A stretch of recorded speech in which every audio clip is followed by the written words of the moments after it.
This will be a quick walkthrough of the options available in the System menu of the GroupWise Administration console.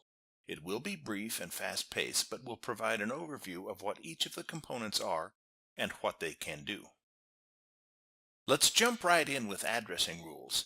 This is a holdover from the early days of email addressing and saw a lot of action before current address formats were standardized. They can still be very useful in certain circumstances, but few people use them.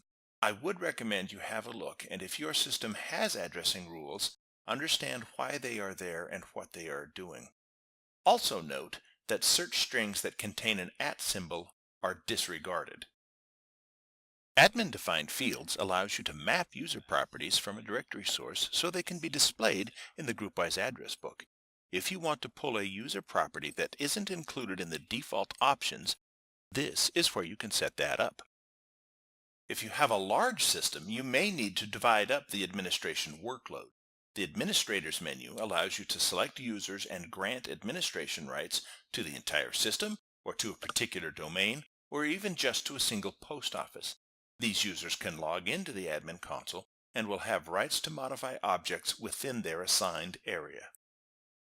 Calendar Publishing is where you administer your calendar publishing information if you have installed the Calendar Publishing host server. This makes internal GroupWise calendar information available to web consumers. Directory Associations is where you come to do bulk association of users from a directory source to existing GroupWise users. Having the users associated allows you to do things like LDAP authentication for passwords and to automate synchronization of user information. The Document Viewer agent converts and indexes attached email documents so they can be indexed for searching and for viewing in the Web Access Client.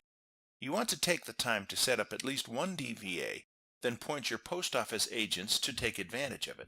Otherwise, the POA will take on that responsibility, and it can cause performance issues. Address Lookup is a great tool for resolving address questions. You can type an address or a user ID here, and it will resolve it.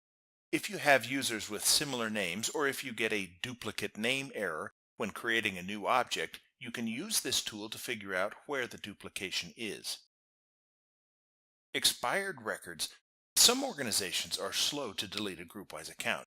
Instead, they expire the account, which preserves the information but prevents access. This will list all objects that are currently in an expired state. External System Sync allows you to exchange your GroupWise address book with another GroupWise system. Once both administrators have this configured, your respective address books will include information from the other and automatically update. Global Signatures is self-explanatory. You can set up a global signature or several that can be attached to all outbound emails. Information gives you some basic data on your GroupWise system. It is also where you can find the name of your system as displayed in this title bar. Internet addressing is where you configure the iDomain or domains that will be used by your system. All domains listed here will be considered as internal addresses for routing purposes. LDAP servers is where you define eDirectory or AD directories for use with authentication or user synchronization. The Legacy menu gives you a holding area for outdated gateways or software distribution areas. If you have anything listed here, it is probably a great idea to review it to see if it's still being used at all. Link configuration is where you define how various agents route messages to other agents. Back in ancient times, it wasn't uncommon to have dial-up modem connections between office locations, requiring a spoken hub or a circular routing pattern to distribute mail. These days, direct IP links between all agents is usually the most efficient way to go. Pending operations will show you any changes to objects that are still being processed around the system. Record enumerations isn't used often, but it is powerful as it allows you to look inside the various GroupWise databases on a record-by-record basis. If you accidentally delete a GroupWise user, you can use the Recover Deleted Account option to restore that user's account information as long as you have a backup copy of a domain database. The Restore Area Management allows you to restore deleted emails to accounts, but it requires a complete backup of the entire post office structure in order to work. System Preferences allows you to configure a number of things, as you can see. Perhaps the most useful options here are the default password when creating new users and the ability to lock out older versions of the client if you want to force your users to update. You shouldn't need to mess with your time zones under normal circumstances. However, if the start and stop dates for daylight savings time changes, you may want to come in here and update your time zone to reflect that change.